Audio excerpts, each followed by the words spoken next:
हर हर महादेव। जय शिव शंभू। सावन माह के प्रथम सोमवार की आप सभी को हार्दिक शुभकामनाएं। जैसा कि महादेव की और माता पार्वती की कृपा सदा सर्वदा आपके घर पर बनी रहे, इसी कामना के साथ चलिए सोमवार व्रत कथा यहाँ पे प्रारंभ करते हैं। तो जैसा कि शिव तत्व की प्राप्ति के लिए सबसे उत्तम और प्रभावशाली अवसर इसे माना जाता है। इस अवसर में यदि आप सच्ची श्रद्धा से भगवान शिव की पूजा आराधना करते हैं, व्रत धारण करते हैं या व्रत कथा सुनते हैं, तो इससे जीवन में हर प्रकार के तनाव, कष्ट, रोग दूर होते हैं और जीवन सुखमय होता है। तो जैसा कि व्रत कथा के अनुसार मृत्युलोक में भ्रमण करने की इच्छा करके एक समय श्री भूतनाथ भगवान भोलेनाथ माता पार्वती के साथ मृत्युलोक में पधारे। भ्रमण करते करते दोनों विदर्भ देशांतर्गत अमरावती नाम की अति रमणीय नगरी में पहुंचे। अमरावती नगरी स्वर्ग के सदृश सभी प्रकार के सुखों से परिपूर्ण थी। उसमें वहां के महाराज द्वारा बनवाया हुआ अति रमणीय शिव मंदिर भी था। भगवान शंकर और माता पार्वती इस मंदिर में निवास करने लगे। एक समय माता पार्वती जी भगवान भोलेनाथ को प्रसन्न देखकर बोली, हे महाराज, आज तो हम दोनों चौसर खेलेंगे। शिव जी ने प्राण प्रिया की बात को मान लिया और चौसर खेलने के लिए लग गए। उसी समय मंदिर का पुजारी ब्राह्मण मंदिर में आया और माता पार्वती ने पुजारी से प्रश्न किया कि पुजारी जी बताओ, इस बाजी में हम दोनों में से कौन जीतेगा। तभी ब्राह्मण बिना विचारे जल्दी से बोल उठा, महादेव ही जीत जाएंगे। तभी थोड़ी देर में बाजी समाप्त हो गई और पार्वती जी जीत गई। तभी पार्वती जी को बहुत गुस्सा आया और ब्राह्मण को झूठ बोलने के अपराध के कारण श्राप देने लगी। तभी भोलेनाथ जी ने पार्वती जी को बहुत समझाया, लेकिन उन्होंने ब्राह्मण को कोढ़ी होने का श्राप दे दिया। कुछ समय बाद पार्वती जी ने श्रापवश पुजारी के शरीर में कोढ़ पैदा होना शुरू हो गया। वह बहुत अधिक दुखी रहने लगा। पुजारी को कष्ट भोगते हुए जब बहुत दिन गुजर गए, तब एक दिन देवलोक की अप्सराएं शिव जी की पूजा करने के लिए उस मंदिर में पधारी। तभी पुजारी जी के कोढ़ को कष्ट को देखकर उन्हें बड़ी दया आई। उन्होंने उसके रोगी को कारण पूछा। तब पुजारी ने निसंकोच होकर सारी बातें बतला दी। वे अप्सराएं बोली, हे पुजारी जी, अब तुम अधिक दुखी मत होना। सावन सोमवार का व्रत भक्ति भाव पूर्ण से करो। पुजारी ने अप्सराओं से व्रत की विधि पूछी। अप्सराओं ने बताया कि सोमवार को भक्ति भाव से व्रत रखो, साफ स्वच्छ वस्त्र पहनो, संध्या व उपासना के बाद आधा सेर गेहूं का आटा लो और उसमें 3 भाग कर लो। घी, गुड़, दीप, नैवेद्य, पुंगी फल, बेलपत्री, जनेऊ, जोड़ा, चंदन, अक्षत पुष्प आदि से प्रदोष काल के समय में भगवान शिव की पूजा करो। इसके बाद 3 भागों में से 1 भाग शिव जी को अर्पित करो।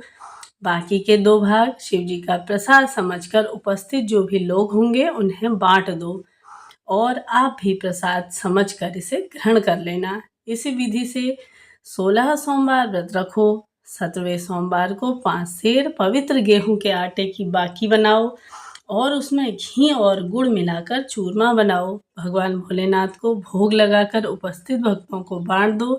इसके बाद कुटुंब सहित प्रसाद को ग्रहण कर लो। शिव जी की कृपा से उसकी सभी मनोकामनाएं पूर्ण होने लगी। ऐसा कहकर अप्सराएं स्वर्ग को चली गई। ब्राह्मण ने यथाचित सोमवार के व्रत प्रारंभ किए तथा भगवान शिव की कृपा से रोग से मुक्ति का आनंद लिया। कुछ दिन बाद शिवजी और पार्वती उस मंदिर में पुनः पधारे। ब्राह्मण को निरोगी देखकर पार्वती जी ने ब्राह्मण से रोग के मुक्त होने का कारण पूछा। तभी ब्राह्मण ने बताया कि उसने सावन के सोमवार का व्रत किया और पार्वती जी अत्यधिक ही प्रसन्न हुई। ब्राह्मण से व्रत विधि पूछकर स्वयं भी व्रत करने के लिए तैयार होने लगी। इस व्रत के बाद उसकी सभी मनोकामनाएं पूर्ण हुई और उनके रूठे हुए बेटे स्वामी कार्तिकेय स्वयं माता के आज्ञाकारी हुए और कार्तिकेय की को यह अपना विचार परिवर्तन का रहस्य जानने की इच्छा हुई। वे माता से बोले, हे माता, आपने ऐसा कौन सा उपाय किया जिससे मेरा मन आपकी ओर आकर्षित हो गया।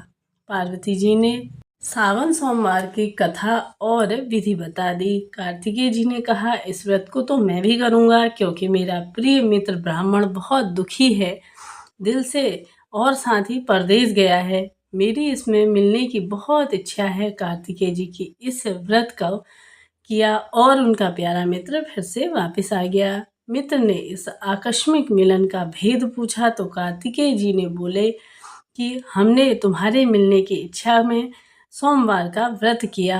अब तो ब्राह्मण मित्र को अपने विवाह की बड़ी चिंता हुई। उसने कार्तिकेय जी से व्रत की विधि पूछी और यथाचित व्रत किया। व्रत के प्रभाव से जब वह किसी कार्य से विदेश गया तो वहां राजा की लड़की का स्वयंवर था। राजा ने प्रण किया था कि जिस राजकुमार के गले में सब प्रकार के शृंगारित हथिनी माला डालेगी, मैं उसी के साथ अपनी प्यारी बेटी का विवाह करूंगी। शिव जी की कृपा से यह ब्राह्मण भी स्वयंवर को देखने चला गया। राज्यसभा में एक ओर जाकर बैठ गया। नियत समय पर हथिनी आई और उसकी जयमाला उस ब्राह्मण के गले में डाल दी। राजा ने अपनी प्रतिज्ञा के अनुसार बड़ी धूमधाम से अपनी कन्या का विवाह उस ब्राह्मण के साथ कर दिया और ब्राह्मण को बहुत सा धन दे करके संतुष्ट करके वहां ब्राह्मण सुंदरी कन्या के साथ विदा किया। एक दिन राजकन्या ने अपने पति से प्रश्न किया कि हे प्राणनाथ, आपने ऐसा कौन सा भारी पुण्य किया है जिसके प्रभाव से हथिनी ने सब राजकुमारों को छोड़कर आपको वरण किया। तब ब्राह्मण बोले, हे प्रिय, मैंने अपने मित्र कार्तिकेय जी के कथा अनुसार सावन सोमवार का व्रत धारण किया, जिसके प्रभाव से मुझे ऐसे ही रूपवान पत्नी प्राप्त हुई। इस प्रकार से सोमवार व्रत जो भी करता है उसकी समस्त प्रकार की मनोकामनाएं पूर्ण होती है। प्रथम कथा कुछ इस प्रकार से थी। चलिए अब हम सुनेंगे दूसरी कथा। कथा के अनुसार प्राचीन समय की बात है। एक निर्धन ब्राह्मण दंपति भगवान शिव के परम भक्त थे। वे संतान की प्राप्ति के लिए शिव जी की तपस्या करते और कई वर्षों तक पूजा पाठ करने के बाद भी उन्हें कोई संतान की प्राप्ति नहीं हुई। निराश होकर वे शिव जी के मंदिर में जाकर प्रार्थना करने लगे कि हे भोलेनाथ, उनकी भक्ति से प्रसन्न हुए और उन्हें दर्शन देकर कहा कि वे सावन के महीने में हर सोमवार को व्रत करे और सच्चे मन से मेरी पूजा करे।